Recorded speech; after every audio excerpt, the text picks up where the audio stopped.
The obsession mechanic is an underutilized aspect of Dead by Daylight. Something that might have initially sparked something new and exciting has since turned into something quite frankly overlooked and ignored. It's unfortunate. I think obsession has a lot of potential to be something great for Dead by Daylight. But before we get too into it, let's talk about what obsession is.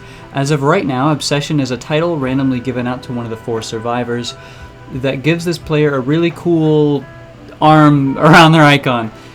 Neat. It also grants extra blood points if this player either dies or escapes, so that's cool, I guess. It used to only activate if someone, survivor or the killer, brought in a perk or add-on which required an obsession. However, this was changed because killers would tunnel if there was no obsession. This has to do with a perk called Decisive Strike. Decisive Strike is an anti-tunnel perk where if the killer picks you up shortly after being unhooked, then you may stun the killer and run away. This is also an obsession perk. It not only increased your chances of starting off as the obsession, but it would make you the obsession upon use.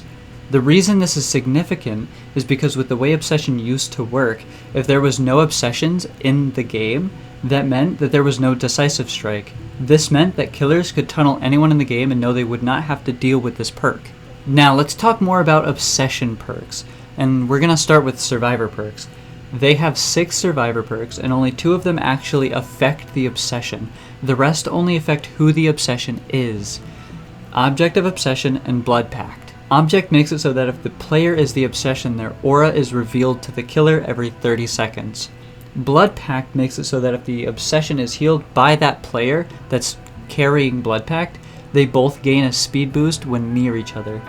And that's it. There's no other benefit from any of the other obsession perks for survivor.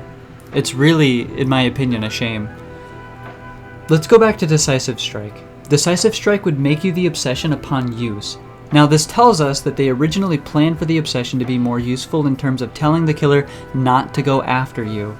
But this isn't what happens. In most cases, the killer does not care about who the obsession is. Now when we look at killer perks that are tied to obsession, the theme is still prevalent, with there only being a few exceptions. For the most part, obsession perks for killer award the killer for saving the obsession for last, or later I should say. There are 3 in my opinion that don't award this though. Furtive Chase, Game Afoot, and Grim Embrace. Furtive Chase makes it so that you have to hook the obsession.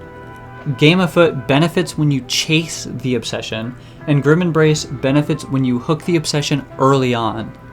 These 3 perks really don't play into that save the obsession for last playstyle. There are also 2 add-ons, one for killer, one for survivor, that impact obsession. For the survivor, it's an add-on for the key. It makes it so while you're carrying this key, you can always see the obsession's aura, which is nice, it's very nice. And then there's another one for Michael, which makes it so you can stalk the obsession faster than you can other survivors. And I think it's upsetting that there are only 2 add-ons in the entire game, out of all the items and killers in the game, that there's only 2 of them. Like, I feel like that's such a big shame. And I think that's something that's worth changing. So, what is my point? What's my overall point? Obsession is a mechanic that is meant to mark a survivor and save them for later in the game. We don't have a lot of survivor perks that actually seem to benefit from this system currently, and quite frankly, obsession seems to be ignored for most killers. Not only are they not running these perks often, but I believe the risk aspect is usually not worth it. And I want to talk about what they could change to make obsession a bigger part of Dead by Daylight. So, to start off with, I believe they could add perks, they could rework perks, they could also add add-ons, rework add-ons. I think they could make something base kit for survivors, something base kit for the obsession, something that could make it maybe more difficult for the killer to tunnel out obsession. Now when it comes to adding more perks and add-ons, really the sky's the limit. I'm only going to suggest that they aim for the original intent, to keep obsession for last, and to tell the killer that maybe they should go after someone else. And if they need inspiration, they could easily turn to the community. I'm sure the community has lots of good ideas that they are more than willing to share. Now, when it comes to reworking, or you could even say adding perks, I think for Survivor, looking to Object of Obsession is a perfect example of what they should be doing for these perks. Make it so the perk does whatever it does, and in addition, they can get something to go along with it. It doesn't have to be something necessarily positive, but keep in mind, I do think it should tell the killer to avoid this person. Now when it comes to killer perks, I think they should look towards Dying Light and save the best for last. I think more obsession perks for killer really just need some buffing and tweaking, especially a perk like Grim Embrace. I don't know why that is even an obsession perk to begin with, but I mean it is, so.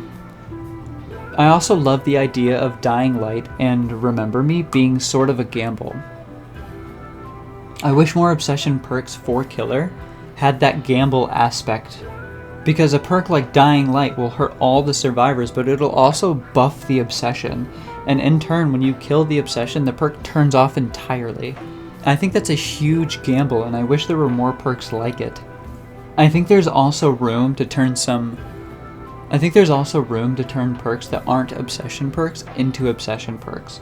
I don't want to talk about it too much because I will just ramble on and on and on, but considering it could be just a huge risk, I don't think it's a terrible idea. Now this is where I might start to lose some of you. The obsession could receive some sort of base kit buff, and I'm not saying anything too crazy, but just something a little more going on than just blood points.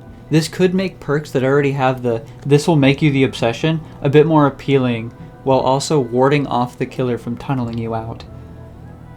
It could be something as simple as making endurance last longer. Maybe when you get hit, you get a longer speed boost. Something simple, something that would make you a little bit harder to catch, but nothing broken. This could also mean that if a killer is tunneling a survivor, the survivor could become the obsession. And this would help that survivor thrive against a tunneling killer, while also opening a whole can of worms for a bunch of reworks and adding new perks based on obsession. We already have perks like For the People that will make you the obsession upon use, but what happens when we apply that idea to perks like Reassurance? Let's say a player is getting camped on Hook and another player decides to use Reassurance. Not only does that player benefit from the Reassurance, but they will also now become the obsession, which means they will benefit from whatever base kit effects come with obsession, which might lower the chances of them getting further tunneled. They could also in turn add more sacrifices that are specific to obsession. This could also make anti-tunneling perks like Decisive Strike more charming, because as of right now, there is no reason for the killer by default to ignore obsession. And on the off chance that they bring an obsession perk, more than likely they're going to be fine still going after that person. Now, I know I've thrown a lot of information at once, so I want to do a little recap. As of right now, obsession on its own doesn't really do anything. When it was originally made, it was made to single out a survivor and save them for last. I think they could bring this back if they put more focus on obsession perks and add-ons, by either adding or reworking them, giving them a greater risk as well as greater benefits, as well as adding a base kit benefit for obsession, something that could be used for anti-tunneling. This would open up even more perks, add-ons, and maybe even sacrifices. That's all I really have to say about this. I know this is a short video and I haven't posted in a while. This is something I do plan on changing. I do want to start posting again more regularly. Also, if you want to learn more about some of the perk ideas I have, I'm going to add a link in the description for a Google Doc. Now that's all I really have to say. Please leave a comment. I want to hear what you guys have to say about this. Whether or not you think it's a good idea. Why. I want to listen to why. And maybe throw some perk ideas down in the comments. I love reading them. I love communicating back and forth to try making it a realistic perk as well. Hopefully I'll be able to make another video soon. I want to talk about keys next and add-ons, you know what I mean? For survivors, or maybe even just items, but more specifically I want to talk about keys, because they've definitely gone into the ground since before. And that is all for now. Thank you.